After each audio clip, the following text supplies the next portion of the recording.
നമ്മൾ മരിച്ചു കഴിഞ്ഞാൽ നമ്മളെക്കുറിച്ച് നല്ലത് പറയാനുള്ള ഒരു 4 ആളെ, വാപ്പിയും ഉമ്മയൊക്കെ ആണെങ്കിൽ 4 ഒന്നും വേണ്ട, ഒരു നല്ല മനുഷ്യനെ കിട്ടിയാൽ മതി നമുക്ക്.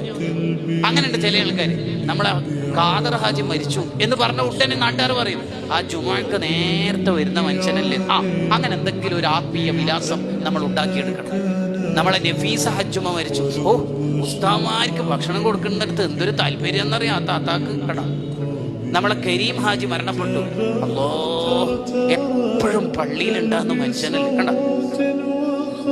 ഇങ്ങനെ എന്തെങ്കിലും ഒരു ആത്മീയ വിലാസം നമ്മളെ കുറിച്ച് ചേർത്ത് വെക്കാൻ പറ്റുന്നത് ജീവിതത്തിൽ ഉണ്ടാക്കിയെടുക്കണം. ഒരു മയ്യത്ത് ഇങ്ങനെ കൊണ്ടുപോകുമ്പോ അബ്ദുല്ലാഹി ഇബ്നു മസ്ഊദ് റളിയല്ലാഹു അൻഹു പറഞ്ഞല്ലോ, നാട്ടുകാരെന്താ മുമ്പനെ കുറിച്ച് പറയുന്നത് എന്നൊന്ന് നോക്കൂ. അപ്പൊ ശിഷ്യന്മാര് ചോദിച്ചു, നാട്ടുകാരെന്ത് പറഞ്ഞാൽ എന്താ, അയാൾ ജീവിച്ചതിനനുസരിച്ച് സ്വർഗവും നരകവും കിട്ടുമെന്നല്ലാതെ.